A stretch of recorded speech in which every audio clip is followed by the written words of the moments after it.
Hello, welcome to Ivy's kitchen and blogs. চলে এসেছি আরও একটা নতুন রান্নার রেসিপি নিয়ে। আজকে আমাদের রান্নার রেসিপি হচ্ছে পটল চিংড়ি। তো চলুন তাড়াতাড়ি করে রান্নাটাকে শুরু করা যাক। আমি এখানে 500 গ্রাম চিংড়ি মাছ নিয়ে নিয়েছি। চিংড়ি মাছটাকে ভালো করে ধুয়ে কেটে নিয়েছি আর জলটাও ঝরে গেছে, তাই আমি এখানে দিয়ে দিচ্ছি সামান্য নুন আর পরিমাণ মতন হলুদ দিয়ে ভালো করে এটাকে মাখিয়ে নিয়ে 10 থেকে 15 মিনিটের জন্য রেখে দেব। আপনারা যখন চিংড়ি মাছটাকে মাখাবেন একটু হালকা হাতেই মাখাবেন।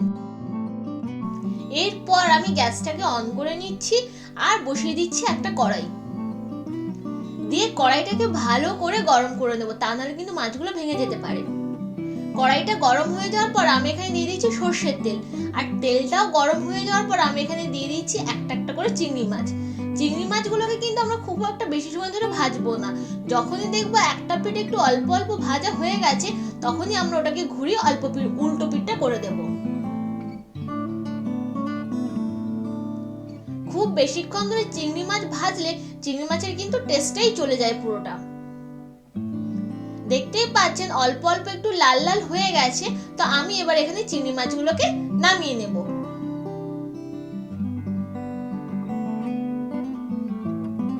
এইভাবেই আমি বাকি চিংড়ি মাছগুলোকেও দিয়ে দিচ্ছি, আর আমি সব চিংড়ি মাছগুলোকে এভাবেই ভেজে নিচ্ছি।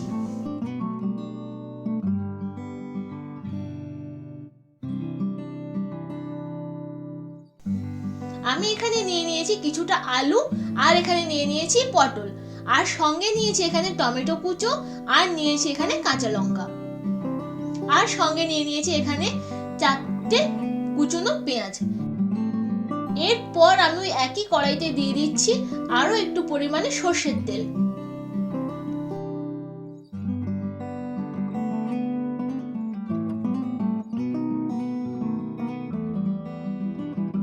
তেলটা গরম হয়ে যাওয়ার পর আমি এখানে দিয়ে দিয়েছি পটলগুলোকে। পটল দিয়ে দেওয়ার পর আমি এখানে দিয়ে দেব সামান্য পরিমাণে নুন আর হলুদ গুঁড়ো দিয়ে সবটাকে আমি ভালো করে নাড়িয়ে নিচ্ছি।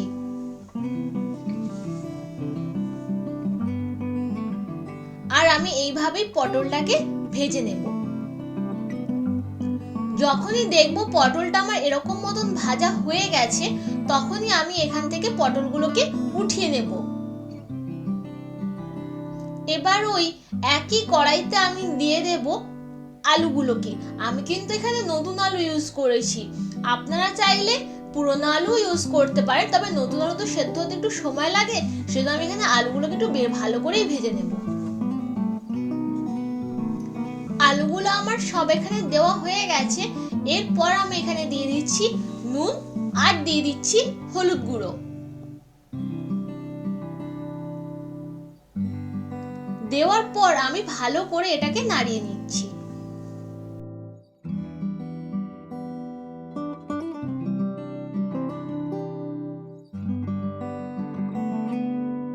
আমি এখানে কিছু গরম মশলা নিয়ে নিয়েছি, একটা তেজপাতা, 4টে এলাচ, 5টা লবঙ্গ, আর নিয়ে নিয়েছি 3টে দারচিনির টুকরো। আমার এখানে আলুগুলো এরকম মতন করে ভাজা হয়ে গেছে, লাল লাল হয়ে ভাজা হয়ে গেছে, তাই এবার আমি এখান থেকে আলুগুলোকে নামিয়ে নিচ্ছি।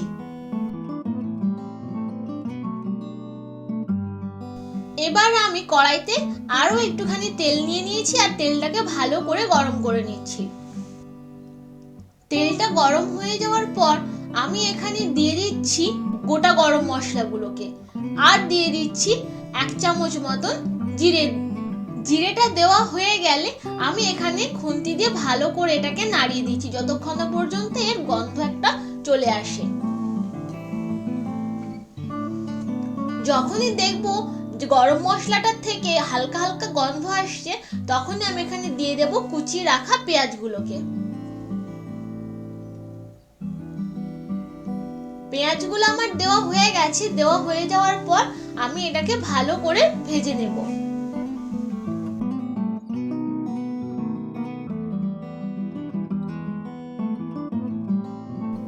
পেঁয়াজটা যাতে একটু তাড়াতাড়ি ভাজা হয়ে যায়, সেই জন্য আমি এখানে দিয়ে দিয়েছি পরিমাণ মতো নুন।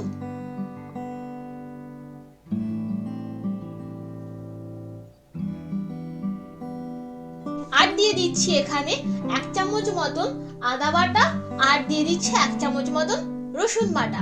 দিয়ে সবটাকে আমি ভালো করে নাড়িয়ে নিচ্ছি।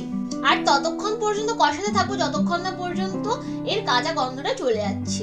দেখতেই পাচ্ছেন পুরো মশলাটার থেকে তেল ছাড়তে শুরু করেছে। তাই আমি এখানে দিয়ে দিচ্ছি 1 চামচ মতন হলুদ গুঁড়ো, আর দিয়ে দিচ্ছি সামান্য পরিমাণে জিরে গুঁড়ো, আর দিয়ে দিচ্ছি ধনে গুঁড়ো।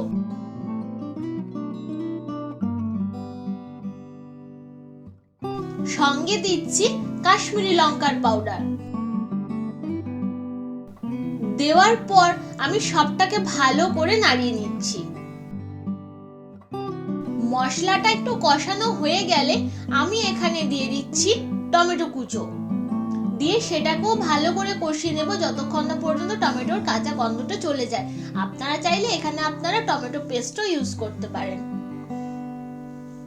মশলাটার থেকে পুরো তেল ছেড়ে দিয়েছে। আমি আরো একবার ভালো করে নাড়িয়ে নিচ্ছি। নাড়িয়ে নিয়ে দিয়ে দেবো এখানে ভেজে রাখা আলুগুলোকে।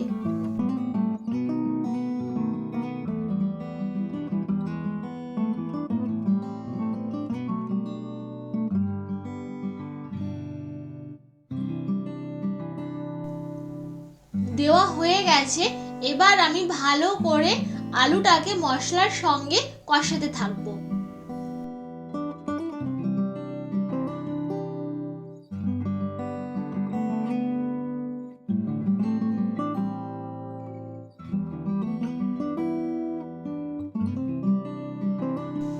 আমি এবার এখানে দিয়ে দিচ্ছি সামান্য পরিমাণে জল। দিয়ে আমি ভালো করে নাড়িয়ে নিচ্ছি। আর এই জলটাতে আমি একটুখানি আলুটাকেও সেদ্ধ করে নিচ্ছি। জলটা যখনই এরকম মরে আসবে তখনই আমি এখানে দিয়ে দেব ভেজে রাখা পটলগুলো।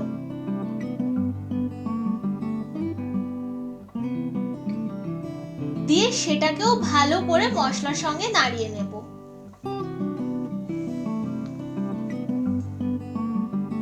নাড়িয়ে নেওয়ার পর আমি এখানে দিয়ে দিচ্ছি জল। পরিমাণ মতন জল দিয়ে দিচ্ছি। দিয়ে জলের সঙ্গে ভালো করে মিক্সড করে নিচ্ছি।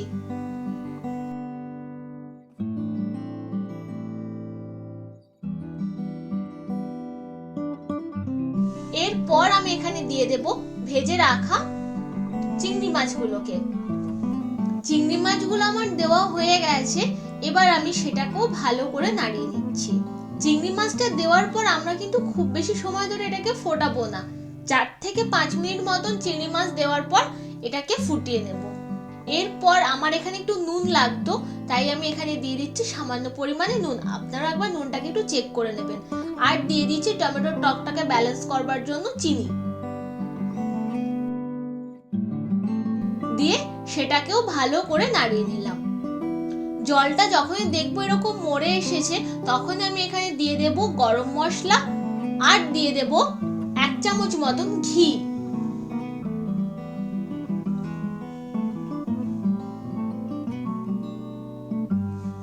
আর সঙ্গে দিয়ে দিচ্ছি কুচনো ধনেপাতা আর চেরাই করা কাঁচা লঙ্কা।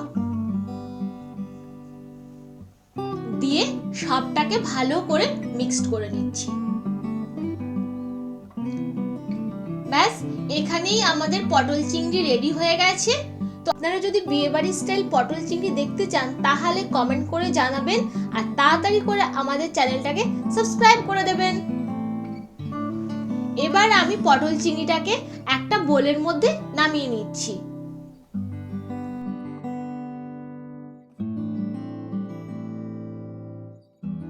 আমি এখানে পটল চিংড়িটাকে খুব তেল মশলা যে দিয়ে বানিয়েছি সেরকমটা নয়, আমরা এটা সবাই খেতে পারবো। তো আপনাদেরকেও রিকোয়েস্ট করছি যে আপনারাও এটা একবার বাড়িতে বানিয়ে দেখবেন। আর ভিডিওটা দেখে যদি ভালো লেগে থাকে তাহলে মনে করে লাইক, শেয়ার এন্ড সাবস্ক্রাইব করতে কিন্তু ভুলবেন না। দেখা হচ্ছে নেক্সট কোনো রেসিপির সঙ্গে। টাটা।